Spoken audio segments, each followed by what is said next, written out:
بسم اللہ الرحمن الرحیم علی سیدنا و مولانا محمد وعلی آل سیدنا و مولانا محمد وبارک وسلم وصلی علیہ۔ حاضرین محترم، ناظرین اور سامعین، دورہ تفسیر القرآن پارہ نمبر 18 رکوع نمبر 12 سورہ النور آیت مقدسہ نمبر 41۔ اللہ تعالیٰ کی پاک بارگاہ میں قرآن کے وسیلے سے اپنی تمام مشکلات حل کرنے کے لیے التجا ہے۔ اللہ ہم سب کی تمام مشکلات کو دور فرمائے، اللہ سب پر اپنا فضل نازل فرمائے۔ آج کا درس شروع کرنے سے پہلے میں آپ سے ایک سوال کروں گا، کیا آپ نے کبھی غور کیا ہے کہ جب ہم نماز پڑھتے ہیں یا ہم تسبیح پڑھتے ہیں، ذکر کرتے ہیں، تو کیا صرف انسان ہی اللہ تعالیٰ کا ذکر کرتا ہے، انسان ہی نماز پڑھتا ہے؟ کبھی کسی نے سوچا کہ یہ جتنے بھی کائنات میں زمین پر اور فضاؤں میں اڑتے ہوئے پرندے ہیں، جاندار ہیں، جانور ہیں، کیا یہ بھی عبادت کرتے ہیں؟ کیا یہ بھی نماز پڑھتے ہیں؟ کیا یہ بھی تسبیح و تحلیل میں مصروف رہتے ہیں؟ اس کا جواب یہ ہے جی ہاں۔ اس کا جواب کیا ہے؟ جی ہاں۔ دنیا میں اللہ کی مخلوقات میں جن اور انسان، یہ دو ایسی مخلوقات ہیں جو اللہ کے ہو کر اللہ کو یاد بھی کرتے ہیں، اللہ کی عبادت بھی کرتے ہیں، لیکن اللہ کے نہ ہو کر پھر اللہ کو یاد نہیں کرتے۔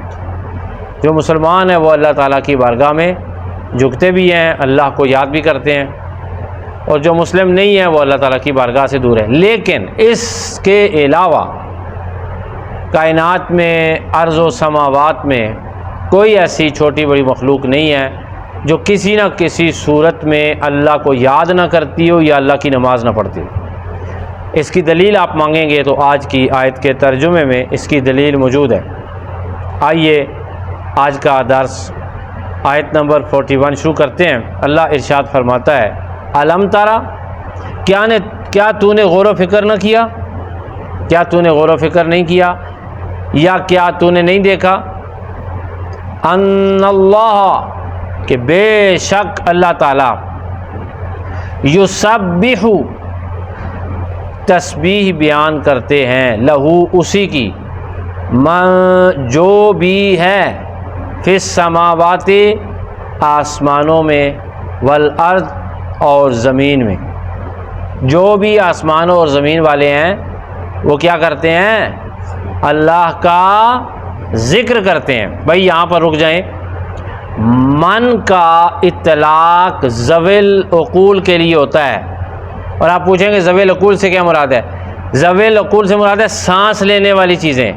من سے مراد کیا ہے؟ زندہ چیزیں جن کے اندر روح ہوتی ہے، اس کو من سے بیان کیا جاتا ہے۔ تو سوال پھر ہو گیا کہ من سے اگر اس سے مراد یہ ہے کہ ہر دل رکھنے والی، روح رکھنے والی چیز اللہ کا ذکر کرتی ہے، تو پھر بے روح چیزیں اور غیر ذوی العقول وہ تو اللہ کا ذکر نہیں کرتی ہوں گی۔ اس کا جواب قرآن مجید میں متعدد مقامات پہ آیا ہے۔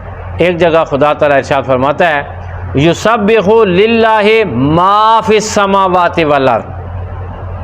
ما کا جو اطلاق ہے وہ غیر ذوی العقول کے لیے آیا ہے کہ اللہ کی تسبیح، اب دونوں سے ملا کے ترجمہ کریں، بیان کریں خدا کیا ارشاد، کہ جو بھی چیزیں زمین میں ہیں، چاہے وہ روح والی ہیں، چاہے وہ بے روح ہیں، چاہے وہ زندہ ہیں، چاہے وہ مردہ ہیں، سب کی سب خدا کی بارگاہ میں نماز بھی پڑھتی ہیں، خدا کا ذکر بھی کرتی ہیں۔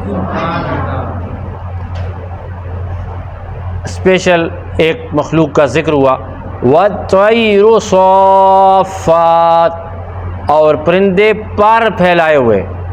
پرندے جب پر پھیلا کے جاتے ہیں وہ اللہ کی تسبیح میں مصروف ہوتے ہیں، وہ مصروف ثنا ہوتے ہیں، اور ان کی نماز کی حیت مختلف ہوتی ہے۔ کلن، ہر ایک، قد علم، بے شک جانتا ہے، صلاتہ اپنی نماز کو، اپنی دعا کو اور اپنی نماز کو، وہ صلات کا معنی دعا بھی ہوتا ہے، صلات کا معنی نماز بھی ہوتا ہے، وَتَسْبِيحَهُ اور اپنی تسبیح کو، یعنی کہ وہ اپنی نماز کو بھی جانتا ہے اور تسبیح کو بھی جانتا ہے۔ واللہ اور اللہ تعالیٰ علیم بما یفعلون خوب جانتا ہے جو وہ کرتے رہتے ہیں۔ میرے پیارے دوستو، اللہ کی مخلوق میں سے فرشتے ہیں، جنات ہیں، نباتات ہیں، حیوانات ہیں، پرندے ہیں، جو بھی ہیں اللہ تعالیٰ کی مخلوقات اللہ کی عبادت بھی کرتی ہے، اللہ کا ذکر بھی کرتی ہے، اس کی تسبیح بھی بیان کرتی ہے۔ یہاں پر ہم کیا سیکھ سکتے ہیں؟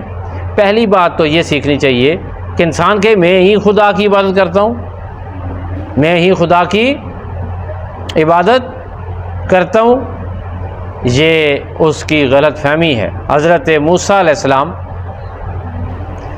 ایک وادی میں سیر کر رہے تھے، تو سیر کرتے کرتے آپ نے دیکھا کہ میں خدا کے ذکر میں مست و الست ہوں، بڑے مزے سے خدا کا ذکر کرتے جا رہے ہیں، اور دل میں خیال آیا کہ میں ہی خدا کا ذکر کر رہا ہوں،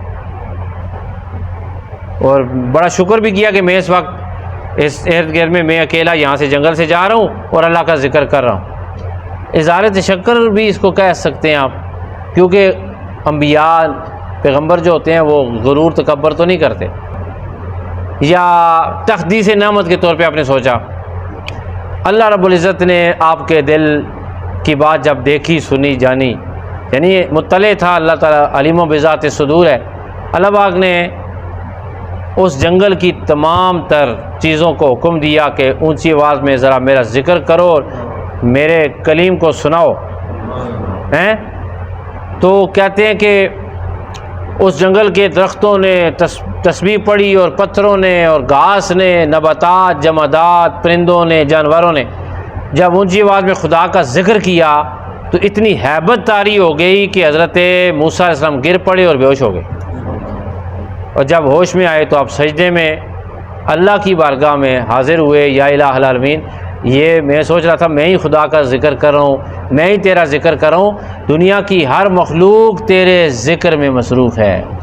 انسان کو کبھی یہ ظام نہیں کرنا چاہیے، سوچنا چاہیے میں ہی عبادت کر رہا ہوں۔ بعض اوقات بندہ سوچتا ہے نا، شیخ سعدی رات کو اٹھے اور تہجد کی نماز پڑھ رہے تھے، تو مسجد میں بہت سارے لوگ سو رہے تھے، تو آپ کے بیٹے نے بھی آپ کے ساتھ تہجد کی نماز پڑھی، تو آپ کا بیٹا کہتا ہے کہ ابا جی سارے سوئے ہوئے ہیں یہ نماز نہیں پڑھ رہے۔ آپ نے فرمایا چنگا سی تو ہی ستا رہے میں، یعنی آپ بھی سوئے رہتے ہیں، ان کی غیبت تو نہ کرتے نا، پھر یعنی بڑے پھونک پھونک کے قدم رکھنا پڑتا ہے۔ تو بڑی موٹیویشن ملتی ہے کہ اللہ کو ہماری عبادت کی ضرورت نہیں ہے، ہمیں اللہ کی بارگاہ میں جھکنے کی ضرورت ہے۔ اس کی بارگاہ میں تو فرشتے پتہ نہیں لا تعداد ہیں، دنیا کے کیلکولیٹر، سپر کمپیوٹر بھی فیل ہو جائے، اتنی تعداد ہے فرشتوں کی، اور ان کی جو عبادت ہے اور ان کے سال ہیں، وہاں ان کی عبادت کا تعین بھی نہیں کیا جا سکتا۔ تسبیح کتنی پڑھتے ہیں، کتنی مدت سے پڑھ رہے ہیں، وہاں بھی سپر کمپیوٹر بھی فیل ہو جائیں۔ اللہ کو ضرورت نہیں ہے کہ وہ کسی کی عبادت کا محتاج ہے، ایسی مخلوق اس کی بارگاہ میں عبادت کر رہی ہے، تمام مخلوق اس کی تسبیح بیان کر رہی ہے۔ ہمیں ضرورت ہے کہ ہم اس کی پاکی بولیں، اپنے آپ کو پاک کریں، اس کی بارگاہ میں جھک جائیں، اس کے ساتھ تعلق قائم کریں، تاکہ اللہ ہمارا ہو جائے اور ہم پر کرم فرمائے، دنیا میں بھی آخرت میں بھی۔ وآخر دعوانا ان الحمد للہ رب العالمین۔